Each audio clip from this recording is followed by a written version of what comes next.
Boa tarde, boa noite a todos, sejam muito bem-vindos à Academia ABC do Phishing. Eu sou o João Maia Abreu e nas últimas semanas temos vindo a dar palavra a especialistas em conversas do projeto Negócios com o Easync, que visa sensibilizar consumidores e empresas para o cibercrime. No cotidiano atual, em que a internet está sempre presente, a segurança online é cada vez mais importante. Já falámos sobre os passos a dar para nos protegermos, mas é igualmente importante saber o que fazer em caso de sofrer um ciberataque, porque as consequências podem ser devastadoras para os envolvidos, tanto económica como psicologicamente. Ah, É fruto destas análises que vamos então abordar este tema. Nesta que é a quarta e última Masterclass ABC do Phishing, vamos estar à conversa com David Grave, diretor de cibersegurança na Claranet Portugal. Olá, bem-vindo, David. Ora, viva, muito obrigado pela oportunidade.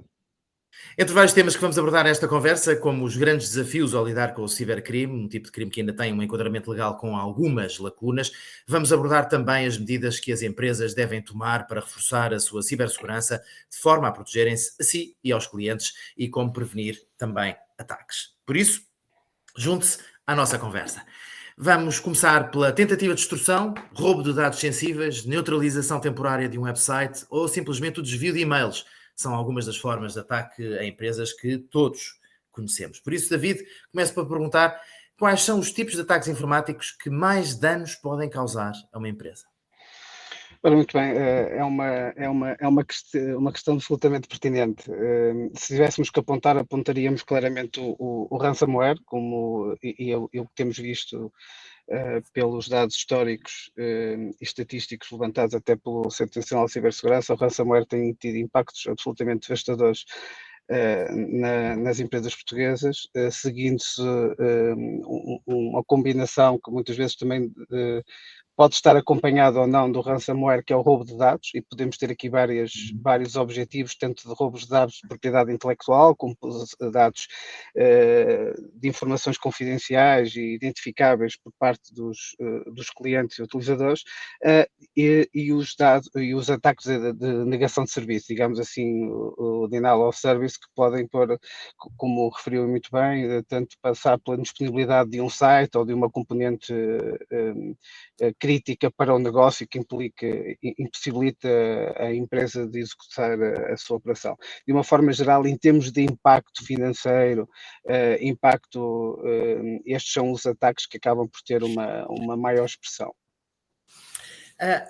E como é que as empresas conseguem proteger face a estes ataques? Falou aqui, identificou aqueles que são os mais óbvios. Esta é a pergunta do $1.000.000, obviamente, mas há muito trabalho que já está feito, que já existe no terreno, já as empresas têm cada vez mais, no fundo, do ponto de vista do trabalhador, se calhar, mais dificuldade para qualquer trabalhador de poder fazer as coisas de forma mais célere, porque precisamente tem que cumprir certos requisitos. Mas, em súmula, o que é que nós poderíamos considerar como sendo as medidas ideais que uma empresa devia considerar para proteger a sua própria empresa e os seus colaboradores e clientes? Ok, antes de mais, acho que é muito importante nós tentarmos fugir só da tendência, tentarmos encontrar uma silver bullet, aquela solução mágica, técnica, que nós costumamos dizer, é um bocadinho quase técnico-mágica. Pomos lá a caixinha na nossa rede e a partir daquele momento estamos absolutamente protegidos. A cibersegurança não é isso. A cibersegurança requer uma abordagem holística, transversal, que sim tem por base tecnologia. A tecnologia é fundamental, mas temos também que ter em conta os processos, os procedimentos, as pessoas e as obrigações legais. Okay? Portanto, nós temos que olhar para a cibersegurança desta forma e de um processo continuado. Okay? Portanto, Sim, não há temos que ter. proteção à prova de bala, por exemplo. Não existe uma proteção. Acredito que tanto eu como qualquer pessoa nesta indústria gostaríamos de poder ajudar as organizações, tanto a protegerem os dados dos seus clientes, que isto é muito importante não só para as empresas, como para a nossa vida pessoal. Isto tem um impacto muito grande, tanto em serviços hospitalares como infraestruturas críticas, mas não existe. Mas tocou num ponto muito importante, que é este impacto que existe, este equilíbrio difícil que existe às vezes entre a cibersegurança e o nosso trabalho do dia a dia. Okay? E isto é difícil de atingir. Qual é o nível de cibersegurança e de de mecanismos de cibersegurança que eu consigo introduzir sem impactar a produtividade dos meus utilizadores e sem tornar o processo tão difícil que os meus utilizadores vão tentar arranjar uma forma alternativa de Dar a conseguir volta. ser produtivos. Ok? E isto tem que ser um foco muito grande nas organizações. E existem softwares eficazes que atenuem, pelo menos, o impacto destes ataques? Sim, sim. Existem ferramentas, mecanismos e processos que nós podemos pôr adotar na nossa organização como boas práticas, que são fundamentais. Em termos de software e tecnologia, existem algumas tecnologias que eu diria que a indústria reconhece como sendo fundamentais. Okay? Passando pela monitorização, como Security Operations Center, temos a capacidade de monitorizar de uma forma proativa. Aqui eu quero ser proativo e saber antes ou numa fase inicial que o ataque está a ocorrer, a monitorização dos endpoints geridos com serviços de MDR, uma monitorização também proativa da exposição dos utilizadores, as passwords filtradas, os domínios semelhantes. Portanto, existem aqui uma série de mecanismos que podem ser postos ao serviço da organização para, de uma forma proativa, podermos monitorizar, mas também para nos tornarmos menos apetecíveis ao cibercrime. No ano passado, o ataque à Vodafone foi um bom exemplo daquilo que pode ser e dos males que pode causar um ataque destes à sociedade, porque o ataque à Vodafone não foi apenas um ataque à empresa Vodafone, foi a todos os seus clientes e às suas operações, nomeadamente bombeiros, carteiros, hospitais. Alguns hospitais ficaram afetados, clientes de Vodafone, e perderam a capacidade de resposta aos utentes e puseram em risco os dados pessoais de clientes. Ataques a setores como, por exemplo, a educação, a saúde, os média, que também foram alvo de ataque, nomeadamente a empresa, setores da administração pública são alarmantes. Vou-lhe fazer uma pergunta que também, esta resposta é um bocadinho, dá um bocadinho, pode ajudar a dar aqui a ideia do que é. Quão devastador é ou pode ser um ataque informático? É um pouco o que nós vimos, não é? Pode ser altamente devastador, não só, e referiu aí alguns pontos específicos em indústrias muito, muito específicas que foram afetadas, mas depois também podemos ter aqui um impacto transversal na nossa sociedade. Isto decorre, obviamente, da dependência, isto é quase clichê, não é? Mas hoje em dia nós somos totalmente e amplamente dependentes da tecnologia. Não é que isto seja uma coisa má, nós temos que entender as implicações que isto tem. Se eu sou dependente desta tecnologia, tenho que ter aqui mecanismos depois que me garantam a redundância. O ataque que referiu ao operador, na realidade, trouxe aqui um bocadinho para cima da mesa estes temas. Na realidade, não são novos. Não foi a primeira vez que Portugal teve um ataque de uma maior escala, mas foi a primeira vez que, se calhar, Portugal teve um ataque num ponto da sua infraestrutura que o tornou visível para a população em geral. Okay? Isto de alguma forma também teve um ponto positivo, que é trazermos este tipo de temas para cima da mesa, já não é algo que nós podemos simplesmente tentar ignorar. Okay? Mas se eu tenho uma dependência tão grande de um ponto específico da tecnologia, como é a nossa conectividade, o acesso à internet, no fundo, então eu tenho que, como organização, tenho que me precaver e ter alternativas. Ok? Portanto, se eu tenho uma dependência da ligação à internet, tenho que ter uma ligação alternativa ou um mecanismo alternativo de continuidade de negócio. Acho que um bocadinho o que se viu foi a ausência destes mecanismos também. Ok? Há quem diga, e há dados que apontam para que uma organização portuguesa, uma empresa portuguesa, pode ser atacada até 800 vezes por semana. Nós muitas vezes perdemos essa noção, quer dizer, eu acho que nós, utilizadores, temos-la quando recebemos os e-mails do costume, já sabemos que são e-mails de phishing, mas esquecemos de facto que as empresas com o seu firewall, não é? Com a sua capacidade de reter esses ataques, são de facto suscetíveis e que isto acontece. É um número astronómico. É a realidade. Ok? É um bocadinho. Eu entendo que parece um número astronómico, ok? Sim, é um número que vem a crescer, mas é a realidade das nossas organizações e eu, muito sinceramente, acredito que esta é a percepção e a opinião geral na indústria, nós não vemos isto de uma forma, nos próximos tempos, a diminuir. Okay? O cibercrime é lucrativo. Existe aqui o incentivo monetário a estas organizações criminosas. Já não estamos a falar daquela imagem que tínhamos do cibercriminoso com o capuz atrás, isso já não existe, não é? Estamos aqui a falar de organizações criminosas altamente profissionalizadas e que têm um incentivo financeiro a continuarem com este tipo de atividades e com um impacto ou com uma probabilidade de impacto muito, muito baixa, ok? Portanto, nós não vemos de uma forma geral isto a diminuírem. As organizações têm que assumir é que mais cedo ou mais tarde vão ser comprometidas e a questão já não é quando, não é se, é quando, mas é como. O foco tem que ser o quanto preparado eu estou para detectar de uma forma proativa esse ataque e lidar com eles, interrompendo e mitigando o mais rapidamente possível.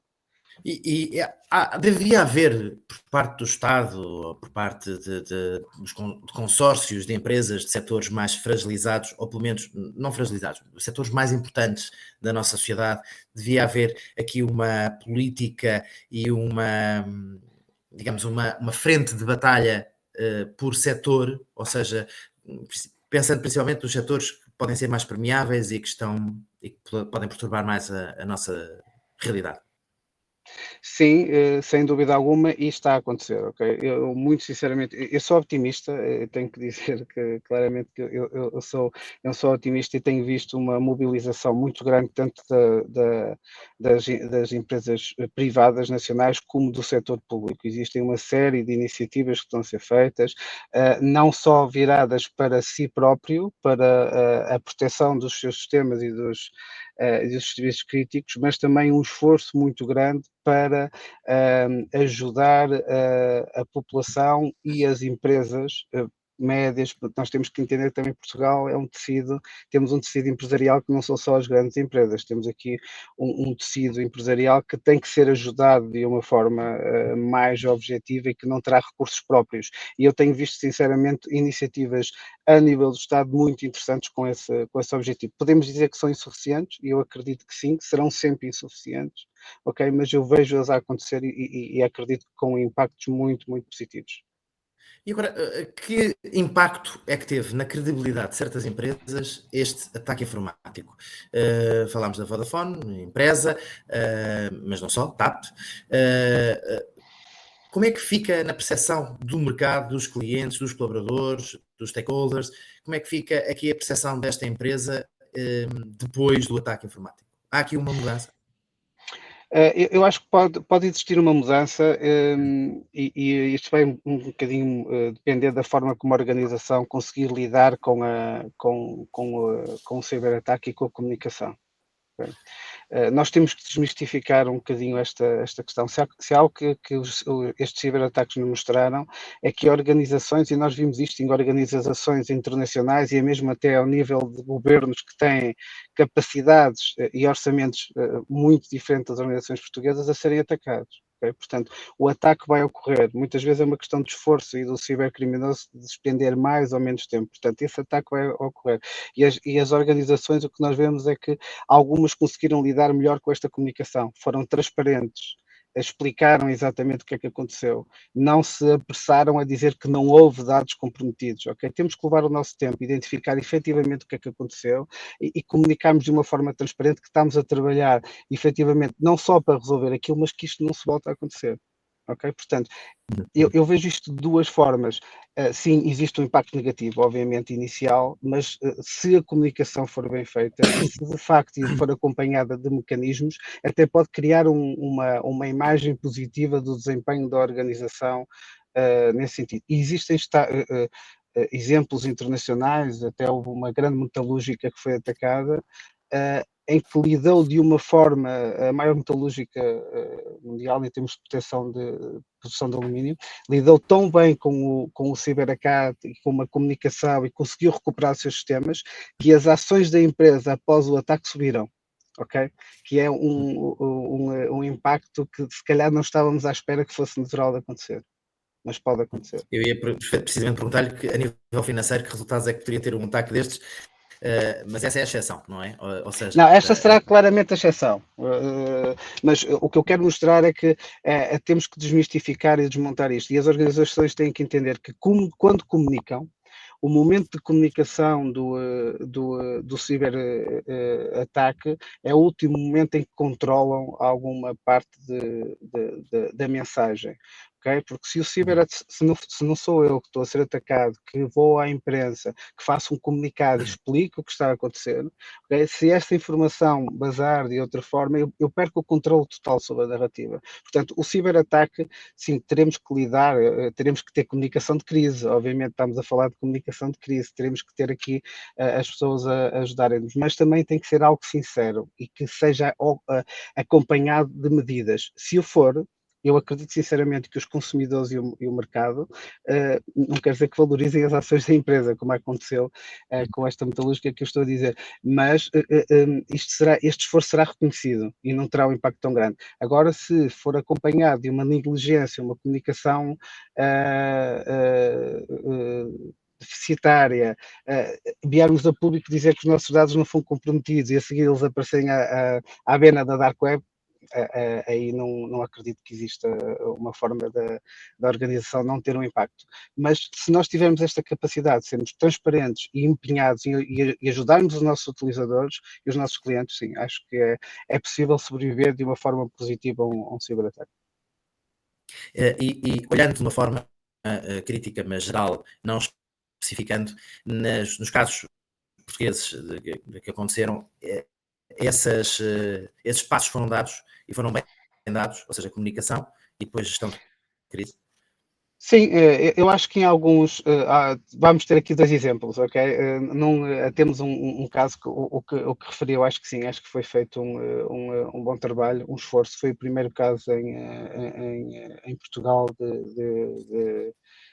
de grande escala e com um impacto transversal na nossa sociedade e claramente desde o início vimos um esforço muito grande na comunicação e um foco no entendermos qual é o impacto que isto está a ter nas organizações dos nossos clientes e nos nossos clientes. E isso foi bem percepcionado. Okay? Acho que nesse caso foi bem percepcionado. Foram Mas depois verdadeiros, temos outros exemplos menos positivos, sim. Uhum. E depois disto, nenhuma empresa está segura, já não estava, uma empresa que é atacada, provavelmente estará casa arrombar atrás da porta, mas será obviamente também aqui um processo o de reformatar e de repensar todo o seu sistema de cibersegurança. Como é que as empresas podem evitar a repetição de uma situação como essa? O que é que devem aprender com os seus erros? Ou não, ou com as suas fragilidades, não erros, mas com as fragilidades. Sim, sim. Primeiro, antes de mais, entenda o que é que aconteceu, qual é que foi o ponto de entrada, acima de tudo, para garantirmos que no próprio momento e processo de recuperação, após a recuperação não somos reinfectados ou reatacados. É absolutamente importantíssimo termos essa capacidade. Portanto, fazemos uma análise forense e entendemos o que é que aconteceu e mitigarmos isso. Mas depois iniciarmos aqui um processo, os processos têm que ser contínuos, termos auditorias de segurança, fazemos pentests regulares, trazemos aqui know-how às vezes e uma imagem fresca fora da organização para dentro da organização, olhamos para os sistemas de uma forma crítica, é possível claramente, mas é um trabalho continuado para ganharmos, e pode ser longo, é um trabalho longo para ganharmos, voltarmos a ganhar confiança nos sistemas e garantimos que o que estamos a repor está em limpo, digamos assim, e pode ser recuperado. Hoje em dia uma empresa consegue subsistir sem defesa informática? Obviamente, eu acredito que não, mas acredito também que existem muitas organizações, infelizmente, que não têm o conhecimento necessário e o awareness necessário para estas questões. E entramos aqui um bocadinho, que eu referi há um pouco, o tecido empresarial português é muito heterogéneo. Obviamente, a maioria das empresas de média e grande dimensão começam já a olhar para estes problemas, com mais ou com menos investimento e começam a ter uma estratégia, podemos dizer que ainda é curta, mas começam a ter uma estratégia, mas depois também existe aqui uma parte muito importante da sociedade portuguesa de uma série de pequenas empresas e médias empresas que ainda não entendem sequer as implicações do que estamos a fazer. É fácil estarmos na internet, é fácil estarmos expostos, mas depois o que é que eu tenho que fazer para me proteger? Isso é difícil, portanto, não é possível sobreviver, mas sim existem muitas organizações que ainda não têm um plano de cibersegurança adequado. Devem as empresas ter pessoas especialistas em defesa ou segurança cibernética? Primeira coisa. Sim, É fundamental. sem dúvida alguma que devem, se o puderem. A questão aqui muitas vezes é se conseguimos encontrar esses recursos. Financeira para fazer. É isso. E se os conseguimos encontrar e cativar. Okay? Estamos a falar de recursos que são escassos, que têm aqui um custo no mercado elevado e que são apetecíveis também para empresas e organizações internacionais que vêm em Portugal depois acabar por cativar os nossos recursos. Mostra a qualidade dos recursos, mas depois cria aqui algumas dificuldades às organizações em terem estes recursos internamente. Portanto, muitas vezes vão acabar por ter que recorrer a serviços que lhes consigam dar um nível de proteção e de apoio adequado, porque não vão conseguir fazer a contratação e a retenção deste talento. Há aqui duas questões que eu acho que estão mais ou menos interligadas, que as medidas de segurança, de cibersegurança das empresas, que as empresas devem implementar. Que medidas são essas? Ou seja, quais são as medidas básicas, mas que sejam eficazes, obviamente. E se os backups de dados, por exemplo, são uma das medidas que as empresas têm para segurar, de certa forma, o seu espólio e o seu core. Sim, sem dúvida alguma que são. Sim, as medidas passam, antes de mais, por conhecermos o nosso IT, a nossa exposição, fazemos aqui auditorias regulares, temos a inventariação dos nossos assets, fazemos pentests, portanto isto é muito importante, eu conhecer onde estou, o meu ASIS e o meu to be, onde eu quero estar, que medidas é que eu tenho que tomar, e depois posso ter aqui ações a tomar, tanto regulamentares como legais, que eu tenho que, e portanto é importante eu ter este mecanismo e esta capacidade de criar aqui um plano, um plano evolutivo. Depois temos questões tão simples como a formação aos colaboradores, é muito importante e muitas vezes ainda descurado, ajudarmos os nossos colaboradores e desmistificarmos este tema de o colaborador não tem que ser o elo mais fraco, pode ser um asset até do ponto de vista da cibersegurança que eu posso transformar num ativo em alguém que me vai ajudar a proteger a minha organização, que vai estar atento. Okay? E depois temos mecanismos tecnológicos, segregação de redes, proteção de identidades, acesso, portanto, existe aqui uma série de mecanismos que têm que ser implementados, mas sim, no limite, os backups, e temos aqui a capacidade de ter uma política de backups regulares e até aquilo que nós chamamos os backups off-site, os backups imutáveis, acabam por ser aqui quase como um seguro, um último reduto que eu posso recorrer. Se tudo correr mal, eu ainda tenho a possibilidade de recorrer e de recorrer aos backups e recuperar as máquinas. Eventualmente perdendo, na pior das hipóteses, vamos imaginar uma semana de trabalho, uma semana de dados, mas consigo recuperar a minha operação. Há aqui uma questão, e eu há pouco já tinha tocado mais ou menos, que é a facilidade que nós, utilizadores, muitas vezes queremos ter dos aparelhos, as fracas passwords para serem mais rápidas, a possibilidade de estarmos fora em teletrabalho e também de acedermos a tudo que são documentações que são relevantes para o nosso trabalho. Portanto, tudo isto, sistemas que nós facilmente queremos ultrapassar as complexidades desses sistemas para termos tudo acessível na palma da mão.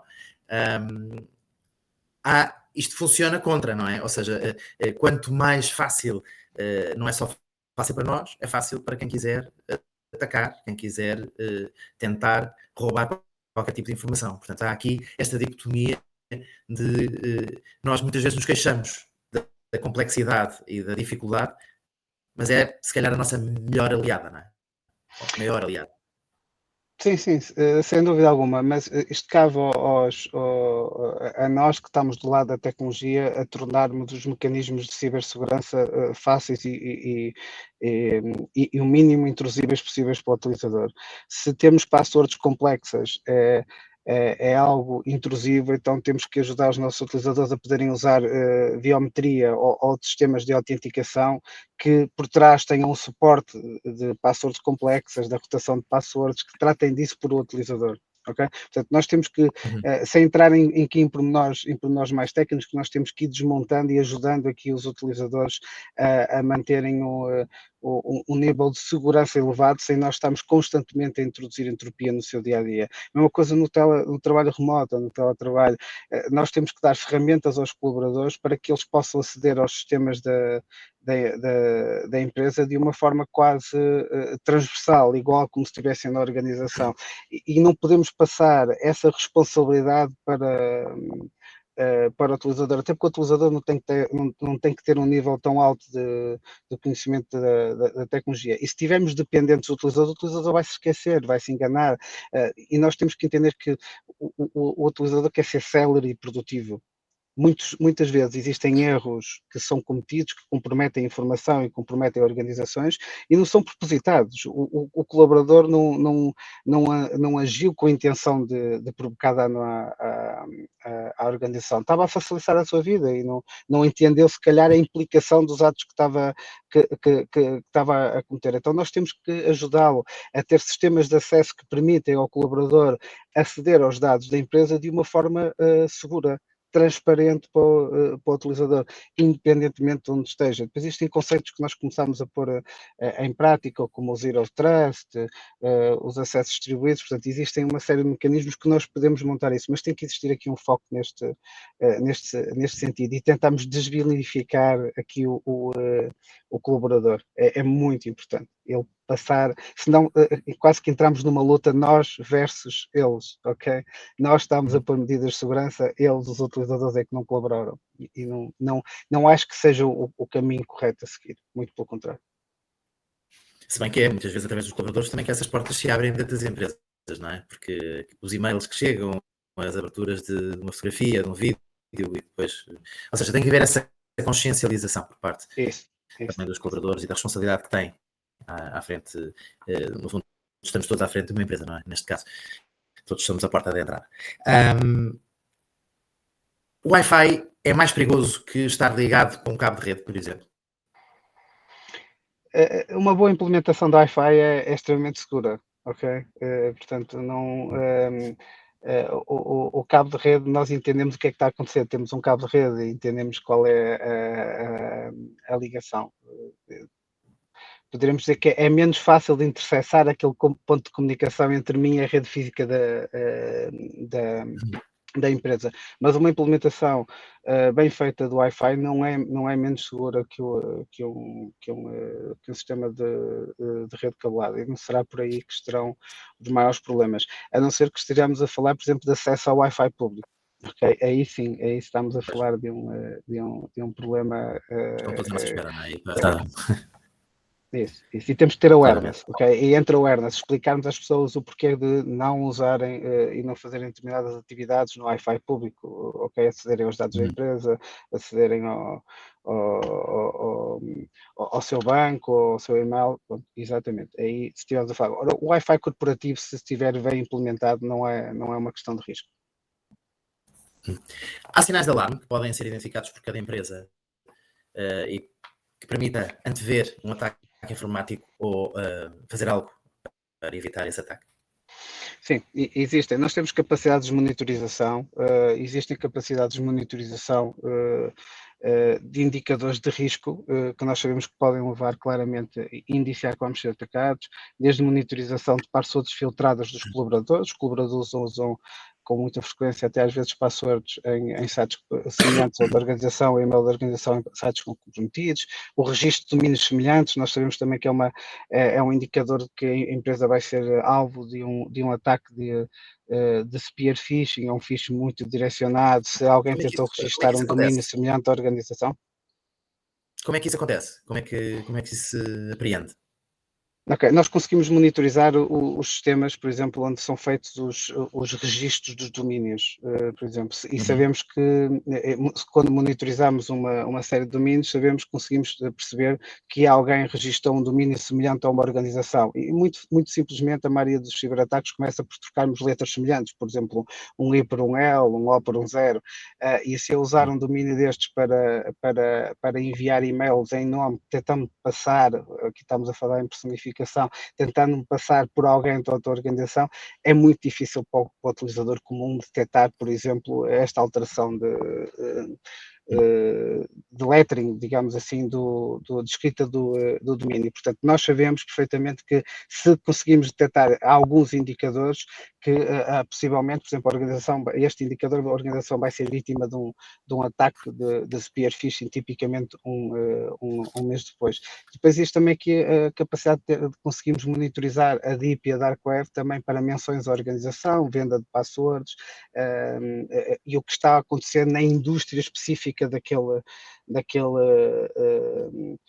empresa, ok? Portanto, nós conseguimos, não existe uma certeza absoluta, mas existem indicadores proativos que podem ser usados para detectar possível, e dizemos que existe um risco mais elevado de ciberataque. E o que é que uma empresa deve fazer, ou pode fazer, quando um cliente reporta um caso de fraude e lhe dizem que está a haver este ataque e que provavelmente vem através da própria empresa? É sermos absolutamente transparentes e investigarmos. O primeiro tema é muito fácil negar, dizer não fomos nós, não veio dos nossos temas, mas não negarmos à partida, irmos investigar, percebemos o root cause. Obviamente trazemos aqui ajuda externa, ok? Trazemos ajuda externa para nos ajudarem, por exemplo, se estivermos a falar de um ataque de phishing com impersonificação, de spear phishing, que é muito comum na indústria portuguesa, muito comum na indústria portuguesa, e tipicamente alguém tentando se passar e pedindo um pagamento que está pendente com uma alteração de nível, por exemplo, urgente, uma alteração do nível urgente, porque senão a encomenda não vai ser entregue. Isto é algo muito comum de acontecer, mas é investigar. Trazemos ajuda externa que nos consiga ajudar a identificar o que é que está a acontecer, a reportar isto às entidades competentes. Isto é muito importante, reportarmos isto às entidades competentes, quer em termos de seguro, se existir o seguro, este passo é muito importante, como em termos estatísticos. É muito importante nós termos uma estatística forte também para podermos ajudar estas entidades a reforçarem os seus quadros, e depois temos aqui um processo de comunicação também absolutamente transparente, ok? Explicarmos aos nossos parceiros e fornecedores como é que nós fazemos determinado tipo de comunicações. E aos clientes, como é que uma empresa deve avisar da possível fraude? Como é que deve ser feito esse processo? Nós acabamos por ver um bocadinho isso, eu acho que a banca em Portugal faz isto bastante bem.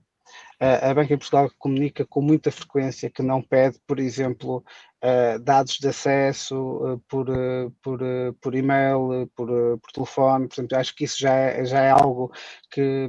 E nós vimos esta comunicação, portanto, é muito importante termos isto de comunicação, explicarmos quais é que são os nossos processos, quais é que são os nossos procedimentos, como é que nós comunicamos, quais é que são os nossos canais oficiais, e deixarmos claro aquilo que não pedimos aos nossos clientes. Isso é uma ajuda muito preciosa. É importante que as empresas divulguem os próprios atos de crime e que os ponham como exemplo de prática que não é da empresa e que é precisamente de uma atividade criminosa, ou seja, expor um mail, dar o exemplo daquilo que anda a circular e que não deve ser feito. Acho que sim, sem dúvida alguma. E novamente, a banca portuguesa é um excelente exemplo. Existem bastantes bancos que até no seu próprio site têm exemplos daquilo que está a ser feito, tanto em termos de e-mail como em termos das SMS que circulam. Atenção, as SMS também, neste caso específico, também acabam por ser. E existem bancos que têm nas suas próprias páginas exemplos dos ataques que têm acontecido, das tentativas e como os detectar. Okay? Portanto, isto acaba por ser até para nós que estamos nesta indústria, depois é muito útil para podermos darmos exemplos, informações e apresentações que fazemos. Sim. E todos, isto mostra o quanto importante todos estes stakeholders, estes players são na comunicação, e trazemos aqui o awareness da cibersegurança para um nível muito superior. Ainda que as empresas utilizem formas de proteção eficazes, ter um seguro contra ciberriscos? É uma forma de reduzir esses próprios riscos? Isto Sim, é contabilizável? sim, temos que o seguro tem que fazer parte de uma estratégia de cibersegurança transversal e de análise de risco. E quando nós contratamos um seguro de ciberrisco, estamos a fazer aqui uma componente que nós chamamos a transferência de risco. Não é? É um bocadinho como nós na nossa vida pessoal, é exatamente isso. Nós contratamos um risco, estamos a pagar um premium para alguém assumir uma parte de um risco, de uma consequência connosco. Os seguros são interessantes porque no caso do nosso processo e procedimento e nosso plano de cibersegurança ter corrido mal e tivemos sido atacados, corrido mal, é uma consequência. Nós temos ali algo que nos pode ajudar. Nos pode ajudar a termos ali um apoio monetário nas atividades de recuperação, nas atividades forenses e até na perda, eventualmente, de atividade que tivemos. Mas o seguro por si só, não podemos ter aqui a ilusão, eu tenho um seguro de ciberrisco, estou protegido, tenho um seguro de ciberrisco, transferi alguma parte do risco, não o mitiguei, não o eliminei, ok? Eu vou ser atacado e a minha organização vai ter na mesma as perdas monetárias e reputacionais que podem ocorrer, mas sim, o risco, o seguro deve fazer parte de uma estratégia de cibersegurança. Mas são benéficos Sem dúvida alguma, é fundamental. e dão garantia e segurança à empresa e também passam essa segurança e essa credibilidade para os stakeholders? Dão garantia de que se existir um incidente a empresa vai ter algum apoio. A segurança dá um conforto à organização, mas há uma coisa também muito interessante que os seguros estão a fazer. Hoje em dia, para se ter um seguro de ciberrisco, as seguradoras estão a ser extremamente exigentes até e a pedir que sejam feitas um due diligence, ok? Portanto, e muitas vezes até podem ou pôr um prémio muitíssimo elevado ou até recusarem-se a fazer o seguro se o nível de cibersegurança da empresa segurada ou que pretende ser segurada não seja adequado. Portanto, isto também está a ajudar a trazer este nível de cibersegurança para cima. Pois, e também obrigará, penso eu, que as empresas estejam, implementem todos os sistemas de segurança, não é? Ou seja, é uma contrapartida do É, próprio seguro. e Portanto, cria ajuda a exigências. que haja essa, Isso, sem dúvida. Sem dúvida. o que é importante. E que tipo de coberturas é que existem no mercado português? Sabemos, podemos identificá-las? Sim, existem coberturas que, um bocadinho como estava aqui a referir, que um apoio nas atividades de recuperação, de resposta, aqui um apoio nas atividades também de comunicação, portanto existem até seguradoras, depois têm parceiros que ajudam o segurado neste tipo de atividades, portanto isto acaba por ser muito interessante para o segurado saber que tem este tipo de mecanismo também à disposição. Depois existem seguradoras depois existem seguros que entram aqui na perda económica, ok? Da perda de atividade da organização, e depois existem seguros também que podem ir até ao limite, a uma parte ou à totalidade da cobertura de um resgate, se assim existir. Mas isto é um ponto mais sensível e que nós desaconselhamos totalmente que aconteça. Devia ser obrigatório o seguro? Sim, sem dúvida alguma. Devia ser obrigatório. Se a organização está exposta à internet, tem atividade na internet, a atividade depende deste tipo, sim, sem dúvida alguma. Claro que sim. Como é que a cibersegurança está a progredir nos últimos anos? Conseguimos fazer aqui uma análise e perceber como é que foi a evolução da cibersegurança nos últimos tempos? Porque muita coisa aconteceu, já demos alguns exemplos, nomeadamente os ataques às grandes empresas, aquelas que nós julgávamos serem invioláveis e que o foram. E como já falámos, Vodafone, Presa, TAP. Como é que tudo isto que vai acontecendo serve para se trabalhar em cima e, no fundo, melhorar sistemas? Mas eu gostava que o David nos fizesse aqui um bocadinho um panorama daquilo que tem sido a evolução da cibersegurança, do seu ponto de vista. Sim. Sim, nós passámos aqui por uma fase um bocadinho complexa da cibersegurança, que era, havia algumas organizações que achavam: "Ah, eu não sou suficientemente apetecível, eu não sou interessante, a minha organização nunca vai aparecer no radar e eu não vou ser vítima de um ciberataque". E isso mostrou-se totalmente errado, até porque os cibercriminosos são, altamente oportunistas e muitas vezes estão preocupados em explorar vulnerabilidades comuns e que têm automatizadas portanto, não existe nenhuma organização que esteja fora do radar. Portanto, isso foi aqui uma transformação muito clara. Depois houve aqui uma transformação da automatização dos ataques. Os ataques deixaram de ser manuais, ok? Aquele, um bocadinho como eu disse, um pouco aquele. Já não é o cibercriminoso que trabalha sozinho, não. Começaram a ser automatizados e cada vez com mais recursos, e vimos aqui uma profissionalização, até com múltiplos grupos envolvidos. Nós temos grupos que são especialistas em desenvolverem a ferramenta, mas não fazem ciberataque com a ferramenta, cedem a ferramenta ou vendem a ferramenta, até com fóruns de suporte e de atendimento ao cliente, que isto acaba por ser, às vezes, para ser um bocadinho, mas é a realidade, ok? São especialistas disto. Temos grupos que são especialistas neste comprometimento inicial, identificarem a porta de entrada, mas que não fazem o ataque, vendem esta porta de entrada, e depois temos um terceiro grupo, muitas vezes, que usa as ferramentas desenvolvidas por primeiro, compra o vetor de ataque e faz o ataque. Portanto, estamos a ver aqui algo altamente sofisticado. Portanto, houve aqui uma fase seguinte que foi a sofisticação destas organizações do cibercrime.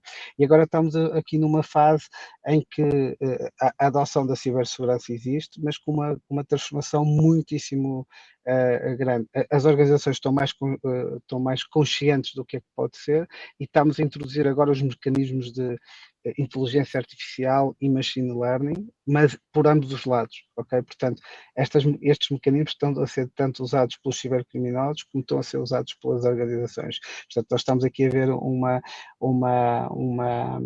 fase muito acelerada de adoção de soluções, porque nós sabemos claramente quais é que são os impactos que vêm agora.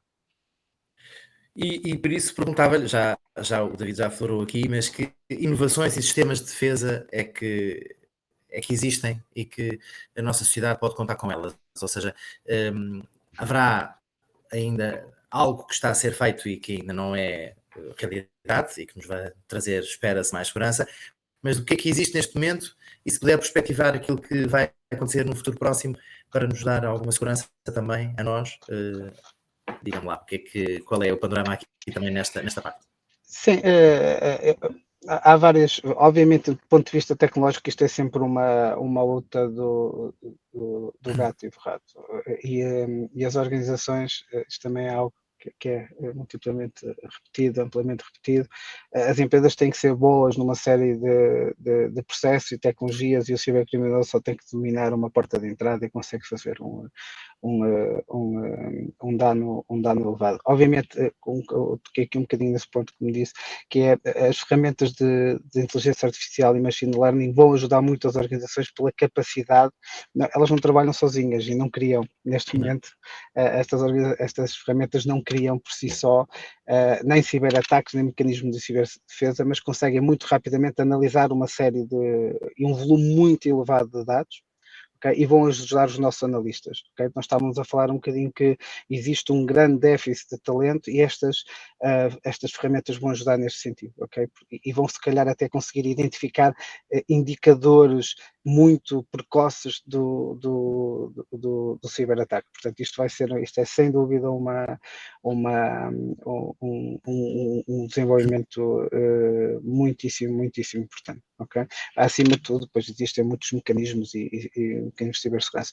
Uma coisa que eu acho também muito positiva que está a acontecer é que estes temas da cibersegurança são cada vez mais amplamente difundidos e transversais na sociedade.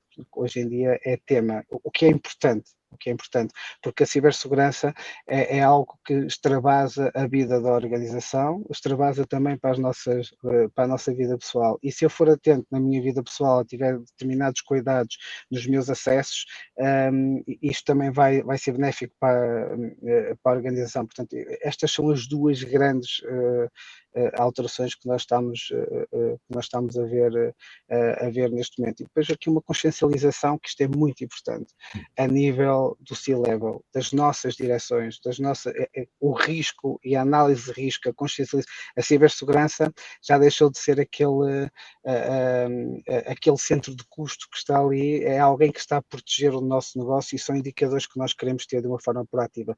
Isto é muito importante. Okay? Se a cibersegurança é algo que é falado no C-level da organização, isto vai ter implicações muitíssimo positivas na nossa sociedade. E no futuro, o que é que podemos esperar? Há alguma coisa que esteja em desenvolvimento e que se possa já falar? Ou sim, anunciar? existem duas tecnologias que acabam por ser muito promissoras em termos de impacto daquilo que possa ser desenvolvimentos e utilizações em cibersegurança. Uma delas é, obviamente, a blockchain. Tem um potencial enorme de aplicações de cibersegurança. Não existem ainda muitas aplicações comerciais, existem muitas aplicações, nomeadamente, por exemplo, relativamente à rastreabilidade, à garantia de não adulteração de conteúdos até na indústria automóvel. Portanto, isto já é amplamente usado. Portanto, eu acredito que nos próximos anos surgirão cada vez mais questões relativamente até à utilização da blockchain, e uma delas, que é um problema que é até indicado nos relatórios da Comissão Europeia como sendo algo altamente crítico e emergente, que é os temas das fake news. Portanto, é algo que eu acredito que a blockchain poderá ter aqui um impacto muito positivo a ajudar a resolver, mas é algo que será a longo prazo. Depois temos aqui tecnologias que acho que também terão um impacto muito positivo na cibersegurança, que serão o quantum computing, mas isso muito mais à frente, muito mais a longo prazo, mas acredito que terão um impacto muitíssimo positivo na transferência e na transmissão de informação de uma forma segura. Portanto, como eu disse, eu sou altamente optimista e acredito que o futuro é promissor. Teremos os nossos obstáculos e as nossas montanhas para escalar, mas é um caminho e nós estamos cá para fazê-lo. Muito bem, muito obrigado, David, pelas suas explicações, pelo seu insight, pela maneira como claramente expôs e, no fundo, definiu aquilo que é o setor da segurança neste momento e da cibersegurança. E nós damos assim por terminada a nossa quarta e última masterclass da Academia ABC do Phishing.